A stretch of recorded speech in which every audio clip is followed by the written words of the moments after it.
channel. If you're new here, make sure you subscribe down below. And if you like this kind of thing, make sure you like it. Everyone, welcome back to the podcast. Tonight is New Year's Eve. And just like everybody else, I'm sure we're ready to say goodbye to 2022 and hello to 2023. Although after the last 3 New Years, well, this will be the third, a little apprehensive as to what next year will bring. So, tonight I'd like to talk about some New Year's traditions here in Cape Breton, as well as New Year's traditions throughout North America, throughout the world. I found a really cool article on a website, and I'm going to go through that with you because I thought it was really interesting, the different ideas or the different information that they posted regarding 13 locations around the world and how they celebrate New Year's. But first, again, welcome. If you're new to the podcast, it is from Cape Breton. It's Saturday night, and of course, tonight is New Year's Eve. So, without further ado, let's just jump right into it. If you're not following me on YouTube, you can follow me there as well. I'll link it in the description for the show notes. And on YouTube, if you're not following the podcast, I'll link the podcast in the description.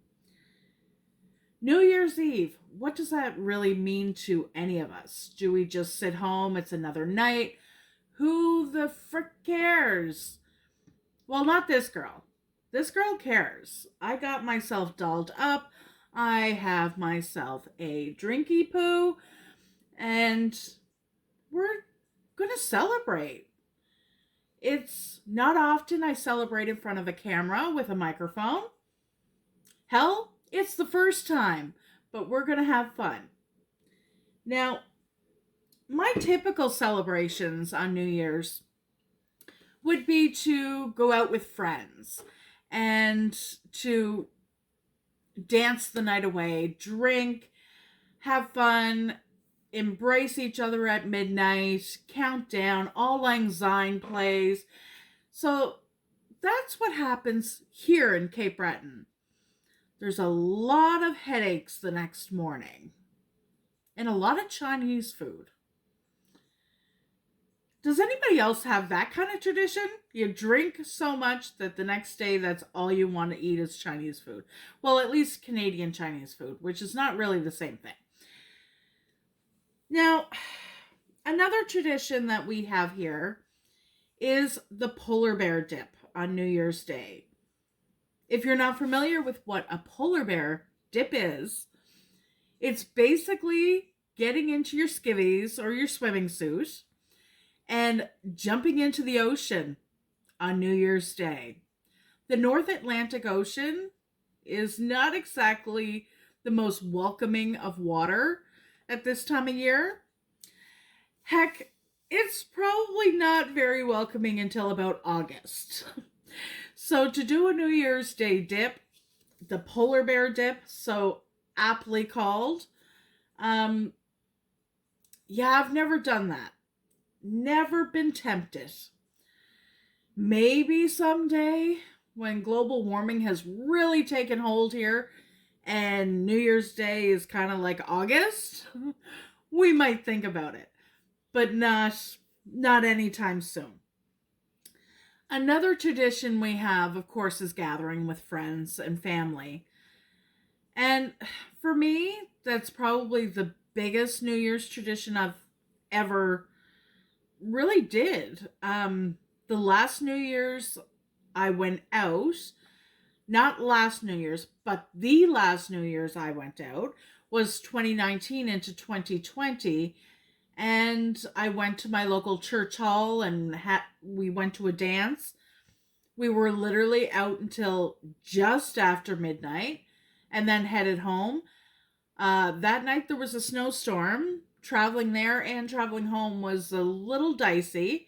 This year it's supposed to be like +8 degrees. So what's that in Fahrenheit? What, close to 40, I guess, or around the 40-degree mark.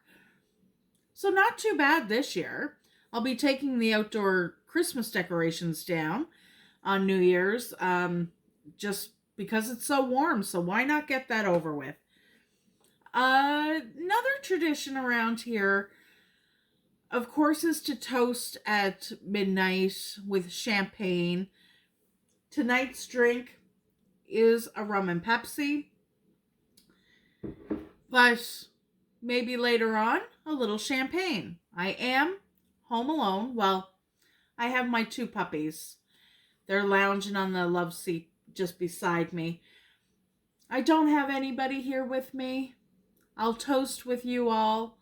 So, although it's not midnight yet, maybe it is wherever you're listening or watching. But from you to I, cheers. And let's wish for a prosperous, abundant, love-filled, peace-filled new year of 2023. So all of you that are just listening on the podcast, you can't see my cheers. You can't see me. So why not head over to YouTube so you can tune in and we can celebrate this night together. Are you heading over there yet? Come on. I'm waiting. Oh, good. You're all here. Okay. So, North American traditions are typically the same as what we have here because, well, we're in North America. Our traditions are also very similar to those in Europe, primarily in the UK. Canada is part of the Commonwealth. A lot of the ancestry here in Cape Breton is Scottish, so there is a lot of influence there. The website I found, I'm just going to go to it now, and I'll link it in both the video description and the show notes. It's one I've seen for many different articles. If I'm looking for like pretty much anything, recipes, what celebrities are doing, anything that tickles my fancy. I Googled New Year's traditions around the world. And this was one of the first articles that popped up, and I read through it and I thought, that is really interesting. So I'm not going to just give you a synopsis of it. I want to really take you through it because some of the things that they said in this, if you're in any of these countries and it is not true, I want you to comment. I want you to call it out. I want you to blast it because they talk about Canada in here and I'm going to blast it. All right, so it says number 1. Oh, the website, by the way, is called tasteofhome.com, and it's New Year's Eve traditions around the world. Literally what I Googled. It says in the U.S., they usher the last day of the year out with cocktails, the ball drop, fireworks. Basically, whatever the traditions are for the culture celebrating at that time of year. I'm adding that part in, but it's pretty much North America, isn't it? Like, wherever we are, we're a melting pot in North America. So cultures kind of overlap and we celebrate many different ways. But I guess the common denominator is fireworks, champagne or drinks, cocktails, celebrating with friends and family. Everything I mentioned at the beginning of what we do here on Cape Breton Island, it's pretty much the same. Now, the second one that they talk about here is Japan. And this one really got me thinking because I thought it was really interesting. So if anybody is listening from Japan and this is not true, please, please comment, because I hope it is true, because it sounds so beautiful. So it says that in Japan, they celebrate with eating Japanese, the Japanese eat soba noodles. I hope I pronounced that correctly. S-O-B-A. The Tashikashi, I hope I said that one right too.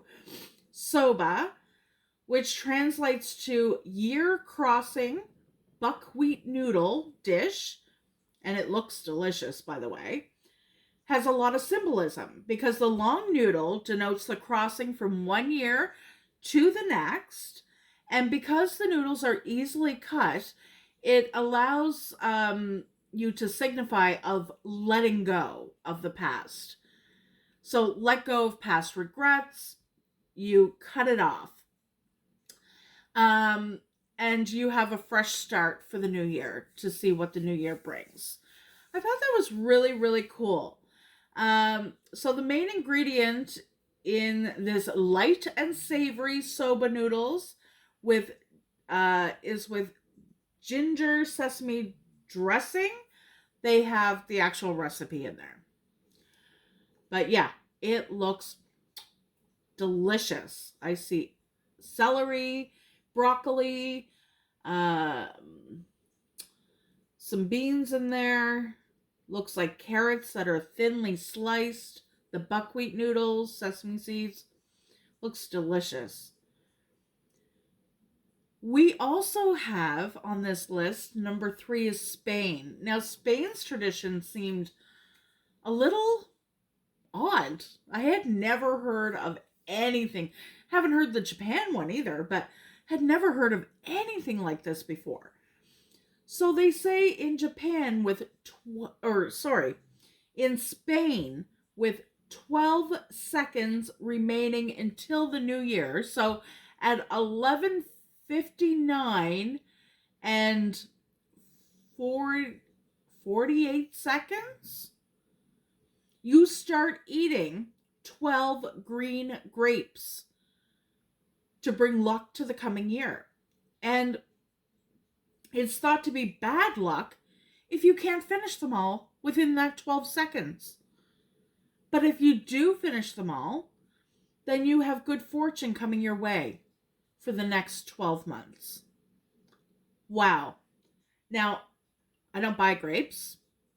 Some things travel in grapes. I don't like bringing grapes into my house for that reason. We all know what travels in grapes. And if you don't, Google it. So I don't buy grapes. But that seemed really cool. I do love a good green grape. Usually I take my grapes in liquid form. But that one actually seems like I could get on board with that. If somebody buys the grapes and cleans them, make sure there's no tag-alongs in with the grapes, we're good. Now, number 4, the country number 4, I don't know if I can get on board with this one. Let's see what you guys think. So number 4 is France. Je t'aime France. I love France. I've never been, but I know I would love it. It says the French usually ring in the new year with a huge feast. Now, who doesn't love that? Okay, so I'm going to try to pronounce this. Let's see how much I could butcher it. Okay, it's commonly known as le Réveillon de la Saint-Sylvestre. I hope to God I didn't butcher that too bad. The meal is full of traditional decadent meats that include foie gras, oysters, lobster, and escargot. Yeah, I'm going to take a pass on all of that. Even though I'm from Eastern Canada, from Nova Scotia, we're known for lobster here. And I do not like lobster. Now, you throw snow crab on that, and I'm down. I am down. But foie gras, oysters, lobster, and escargot, Hard no from me. But at the end of this little tidbit, they do say that they like the US and Canada, thank you very much. The drink of choice is champagne. So I do love a good champagne as well. I have 2 bottles in my fridge right now, just waiting for me to pop it open. Pop at least one open. Since I'm alone, maybe I shouldn't do 2. Okay. The next one we have is number 5 from Italy. Now, someday I will make it to Italy only to eat the food, drink the wine. Okay, we're getting off topic here. So, Italians love their lentils. And for the coin-shaped, the lentils because they're coin-shaped. Okay, I was misreading that. I think the rum has hit me. Symbolizing luck and prosperity. A New Year's Eve dinner usually features this legume to bring luck in the coming year. Pork is often added to the lentil dishes in the form of oh my goodness, another word I can butcher. Cotechino? I hope I said that right. A spicy sausage or zambone. Oh my goodness. I should call my aunt and uncle. They took a little Italian. They go to Italy every year. They could totally tell me what the hell I'm talking about here. Okay, so that the zampone, debonded pig trotter. Now, again, I'm pretty open. I like my food. I'm a foodie to a degree. I don't know what a pig trotter is. I certainly am not going to eat one. But the spicy sausage, yeah, we'll do that. They have the table, the lentils and spicy sausage, we're in. Pig trotter, I ain't down with that. But hey, if that's something you guys like, if you've tried it, you like it, power to you. Now, I have Scottish blood in me. I like blood sausage. Most people don't. I mean, I've never tried haggis, but blood sausage, we used to have that growing up. Love it. It's really good. Okay, so the debonded pig trotter or the sausage represent the plenitude of the land. That's pretty cool. See, this is what I liked about this article is I'm learning so much and I'm passing this on to you guys. Again, Taste of Home and its collection New Year's Eve traditions around the world. It's a really cool article. It's a very short read. I am really picking it apart here. But yeah, it's really, really cool. The next one we have is Colombia. Colombia, they have some beautiful russet potatoes pictured here. And they say that on the last night of the year, Colombians place 3 potatoes, 1 peeled, 1 unpeeled, and 1 half peeled under their beds. That seems like a waste of potato. Anyway, let's keep reading. At midnight, they pull out the first potato they touch. Peeled means they'll have financial problems, I guess stripped away. Unpeeled indicates abundance. And half peeled, well, somewhere in between. That kind of spelled itself out, didn't it?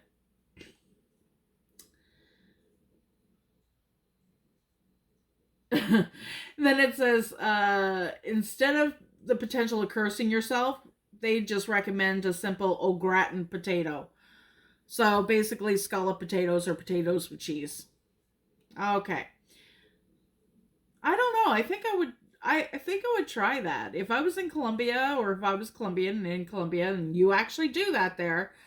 I would totally try that. I mean, it's a year's worth. It's not like it's saying it's giving you a lifetime's worth of bad financial, scenario or whatever.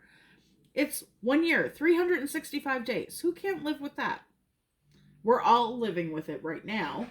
We are, sorry, I have the fireplace on my TV and it decided to do a commercial. Okay, so, yeah. I'm gonna retrace my thoughts there. Let's have some more rum. Cheers. If I was in Colombia and I was from Colombia, if I was Colombian, and this was something that actually does happen, I think I'd be on board with it. I mean, a year with possible bad luck with money. After 365 days, this day comes around again next year. You try it again. Not a bad situation. Seems like kind of fun. Okay, my hair is falling out everywhere. Okay, number 7. Ooh, I see the Opera House in Sydney, Australia. Fun fact. Did you know that Sydney, Nova Scotia was named after the same Viscount of Sydney, Lord Sydney Townsend, 3 years before Sydney, Australia, who was named after the same Viscount of Sydney? So, Sydney, Nova Scotia is the OG Sydney. Just saying. Okay, so Australia. A place I've never been. First boy I liked is from Australia, though. Australia, I don't think I would ever go. Not only is it an extremely long flight, I hear everything in Australia wants to kill you. I'm not down for that. And they got big, big, big 8-legged things there. Yeah, let's just learn about their traditions. And I know that there's a number of cool people from Australia. Oh my goodness. Producing some of the most amazing looking people. But I still don't think I'd ever... I'd be really scared to visit, to be quite honest. I'm a wimp when it comes to that stuff. Australians celebrate the New Year with midnight fireworks in cities and towns throughout the country. So, if I'm here in Nova Scotia, Australia celebrates almost a full day before us. So, I think it's like 8 hours. The full day is 24 hours. See, rum is going to my head. So, I think they're 8 or 12 hours ahead of us. So by the time we are getting up and getting our day going, they're getting into their night celebrations. So we only have to wait a few hours, maybe till noon or just in the early afternoon to find out if the world survives New Year's. That's pretty cool. Gotta love a global network of the internet. We know exactly what's going on the second it happens.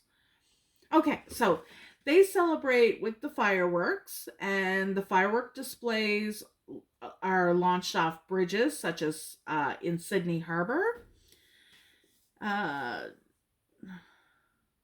From jetties. I don't know what jetties are, but I'm assuming like little barges or something. Or maybe little wharfs along the beaches. And on the riverbanks with lights of fireworks sparkling over the water. Oh, that does sound nice. In a typical year, people pack picnic baskets and arrive early to get the best viewing spots. We do that here too.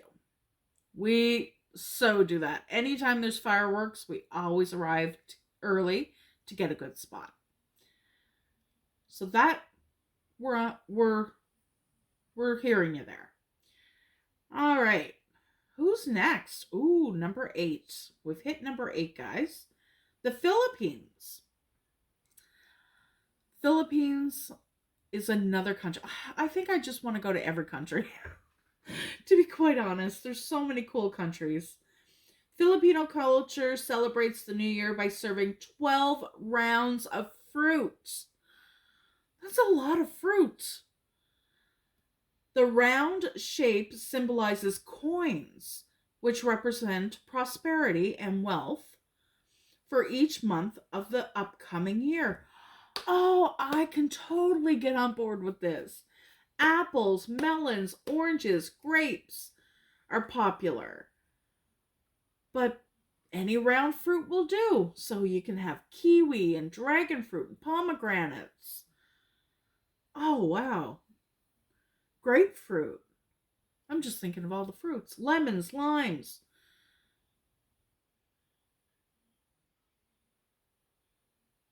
They serve the fruit. I guess you would have to eat the fruit.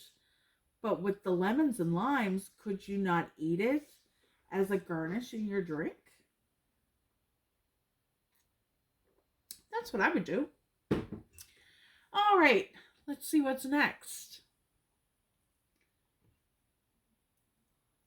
And again, I'm getting this information. I'm reading it directly off this website. So don't come for me for plagiarism. I'm telling you straight out. Tasteofhome.com. And it's the New Year's Eve traditions around the world is the article I'm reading. Number 9 is from Denmark. And they have a cool picture of like this cake thing. Looks really interesting. So after a traditional New Year's Eve meal of boiled cod with mustard, we've eaten that here. We eat boiled fish or poached fish with mustard pickles all the time. The Danes eat a tower of marzipan. Oh, they're marzipan donuts. Called, I'm totally going to butcher this. Kranzakash? I don't know. I don't know anything about the Danish language, so I'm very sorry if I offended anybody out there. The meaning is wreath cake. Well, round. It looked like a round tower of cake. It was once called something I'm definitely not even going to try to pronounce. Cornucopia. Okay, that one I can pronounce. Cornucopia. Because the whole donut tower was tipped on its side and chocolate and treats spilled out. Okay, we're on board with this one. Chocolate and treats in cake. Traditional cake is also served at weddings and birthdays. Oh, yeah. Okay, the Danish have my heart here. Okay, number 10. I see it coming, and here we go. Canada. What do they say about Canada that you think I'm going to dish on? My hair is really floppy. Okay, it says in rural areas. Now, I live in Nova Scotia. 90% of Nova Scotia is rural. Rural areas of Canada, New Year's Eve is a time to spend ice fishing with friends. Celebrations on the frozen ponds and rivers tend to last all night as buddies fish in the open or in fishing shacks and perhaps catch a fish or two to help celebrate the coming year. That's total crap. We ice fish, yes, there is ice fishing, but I have born and raised in Canada, and I've yet to hear somebody saying, "Hey, bye, what you doing tonight? What are you doing for New Year's Eve? You want to come ice fishing with me?"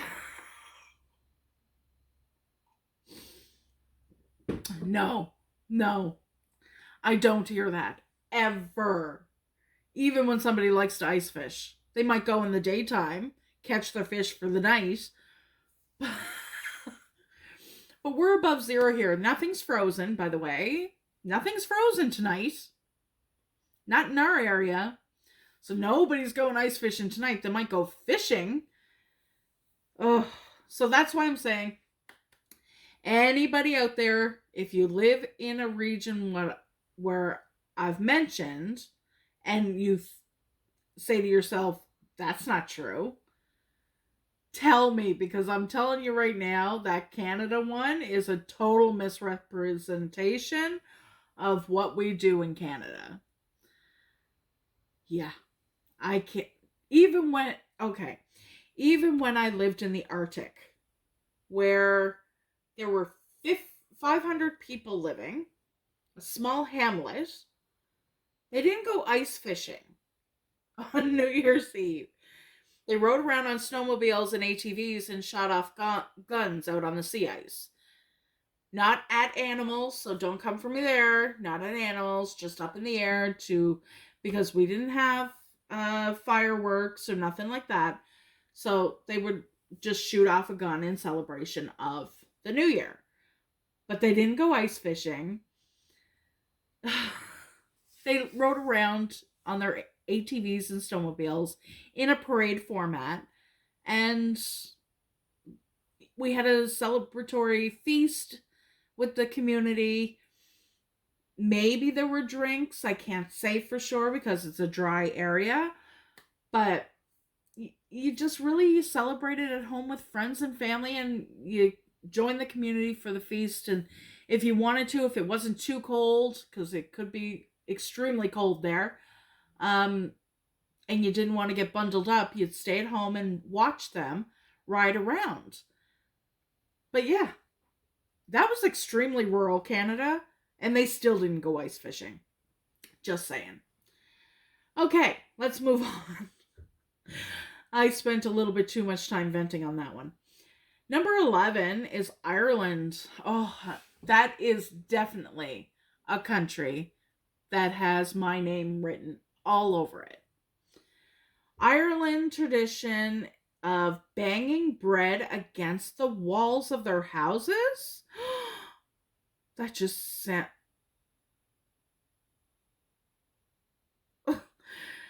It sounded like a bad idea until I kept reading.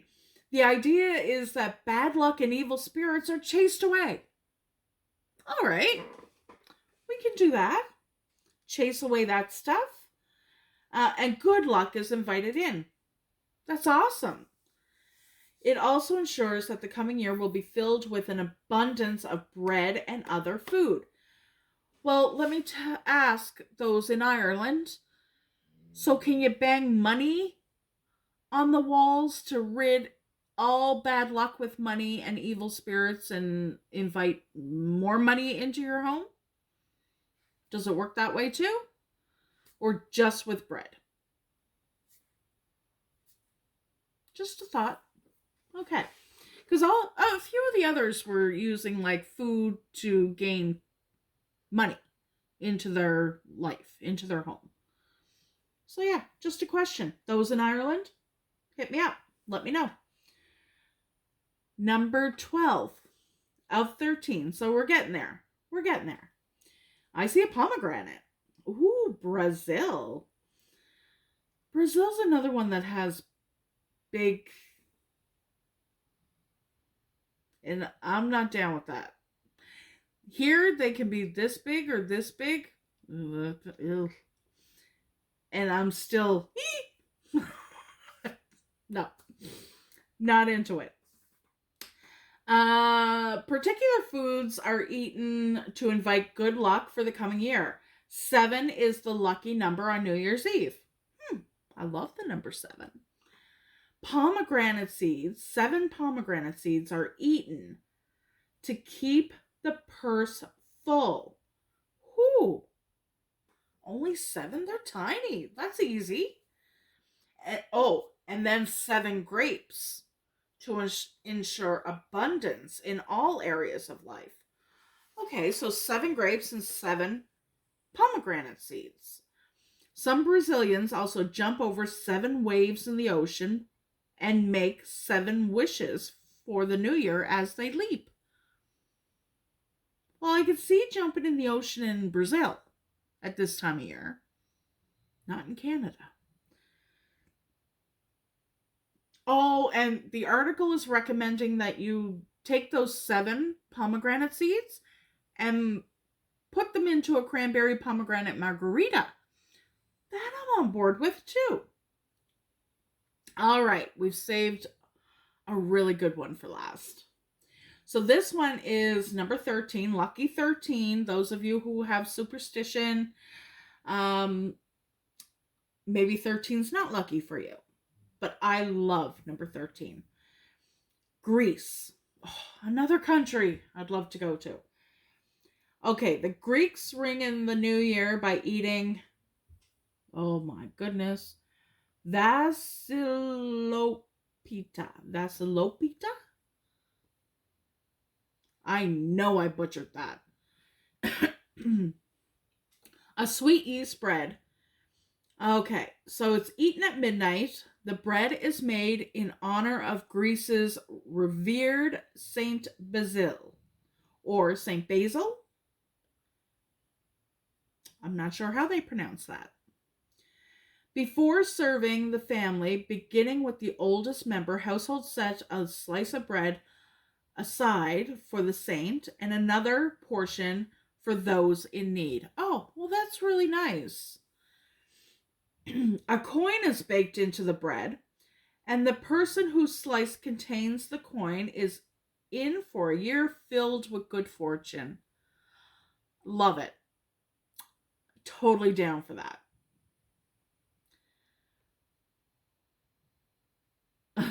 So it also says you can give this tradition a shot with these homemade bread recipes.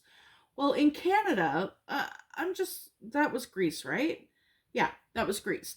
So in Canada, we kind of have like I don't want to say a way of doing that, but we have what's called, and I think this is not a tradition specific to Canada. It's just something that we do here, and I'm sure it happens elsewhere. But we have Pancake Tuesday near Easter time. And Pancake Tuesday, I think, happens before Ash Wednesday. Let me Google that. Pancake Tuesday. Give me 1 second.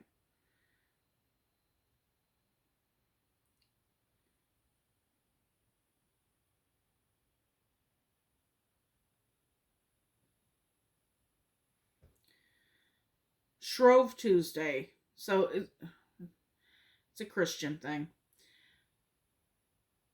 Oh, it's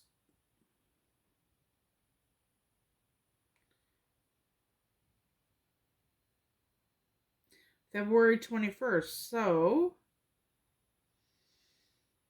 that must mean that Ash Wednesday is February 22nd.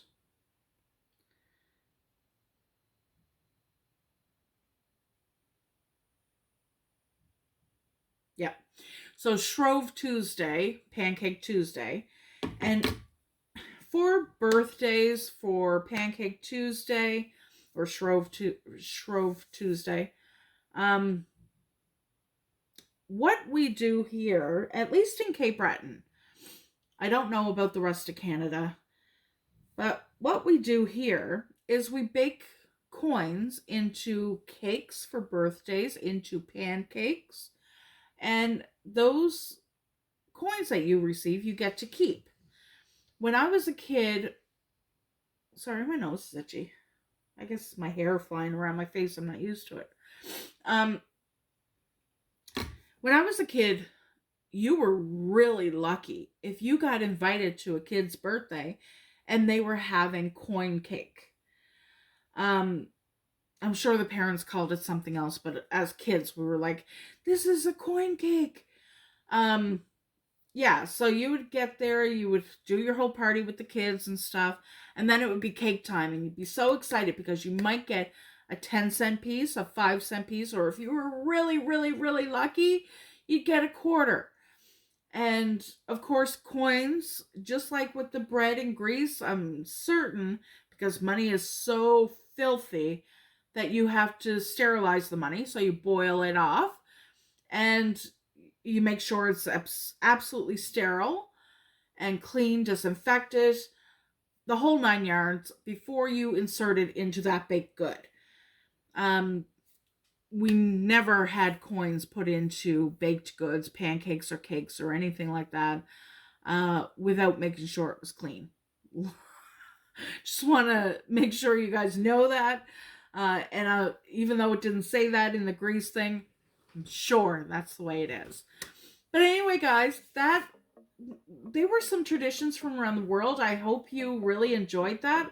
I certainly did. You're here with me and my glass of rum and Pepsi, and we're celebrating New Year's. So let me know what you do, whether it's in the show description or in the description of this YouTube video. Comment down below the description is what I'm trying to say. My goodness. Okay, so with that said, we are running at 41 minutes. I'm going to have to edit a number of ums and ands and whatevers out of this, and the nose scratches and the hair flips. But with that, I just want to say, guys, I'll see you next time.